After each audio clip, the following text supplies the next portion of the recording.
First, i-empower ka ng LSE. It will create a mindset na hindi lang talaga pera-pera yung importante sa mundo.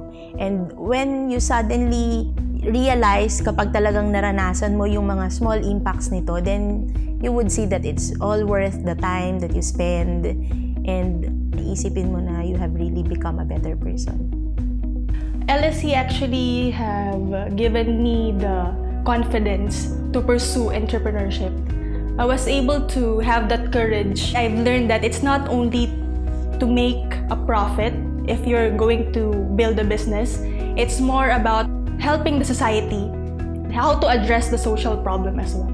Yung binigay sa akin dito ng Singapore is comfort living. So parang naging kampante ako. Through LSE, nabuksan ulit yung mind ko na dapat meron kang goal at the end. We're looking also doon sa ano ba yung value na nage-gain mo in terms of what can you grow as a person and how can you grow also socially by helping yung others. Yung mga learnings sa LSE program, hindi siya yung mahirap na i-execute kasi napaka-practical niya. Isa sa pinaka-nagustuhan ko sa LSE program is yung makasama ka sa isang community na kung saan same mindset na kayo kasi you are leaning toward i-build nyo ang Pilipinas to have more social entrepreneurs, give an impact sa mga tao sa community. Iba kasi yung kita natin sa abroad at saka sa Pinas. Kailangan pagdating natin doon, may long-term passive income tayo para hindi na tayo bumalik sa dati nating life sa Pinas. Ganda ang program ng LSE kasi may iba yung way of thinking natin sa mga finances natin, nababudget natin, and then as an OFW, hindi naman tayo forever nandito. So yun, mapag-aandaan din natin yung pagbalik natin sa sa bansa natin. Mas naging clear ang mind ko kung anong gagawin ko pag-uwi. Dati kasi wala sa isip ko yung anong business ang uumpisahan ko at hindi ko rin alam kung kailan ako mag-uumpisa. Ngayon na nag-LSE ako, parang nagmamadali na akong umuwi mag-start. Ang pag-intindi ko ng business, basta may negosyo ka, entrepreneurship ka na. Yun ang pag-intindi ko noon. Pero dahil sa LSE, na maliwanag sa akin, hindi lang pala na basta ka lang nag-put up ng business na kumita ka, kundi dapat tingnan mo rin ano ang magagawa ng negosyo mo sa kapaligiran sa mga nasasakupan mo. Paano maa-address ang needs ng community? Sobrang laki ng pinagbago. Dati kasi wala lang, pag sweldo ko, enjoy lang. Bili dito, bili doon, bag dito, sapatos doon. So ngayon, naka-jot down lahat ng gastos ko, even a single cent.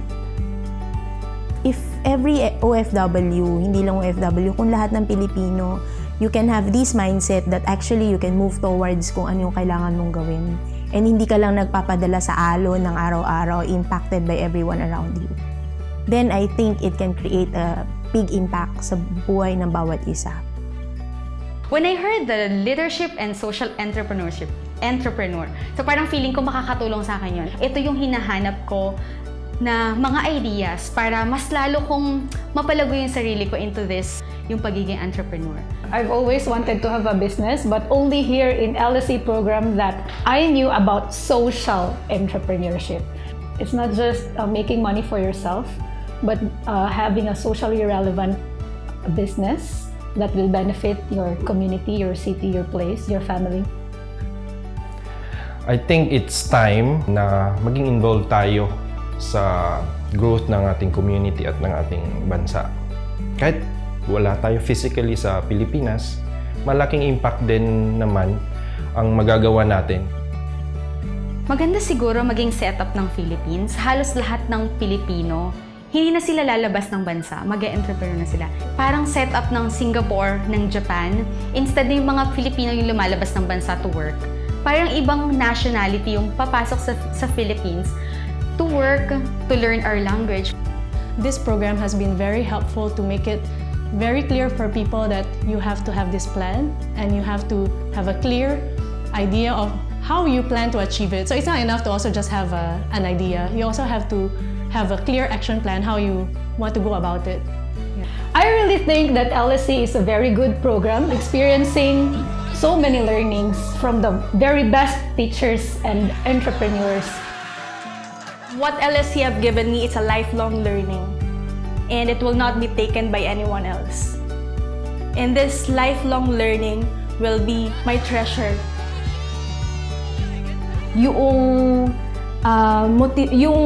Ito. Ang buhok ko.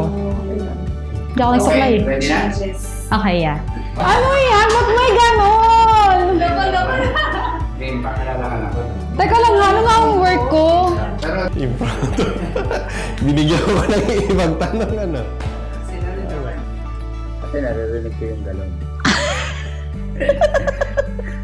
At the end of the LSE program na wala kayong natutunan, ibibigay ko sa iyo ang 1 month salary ko.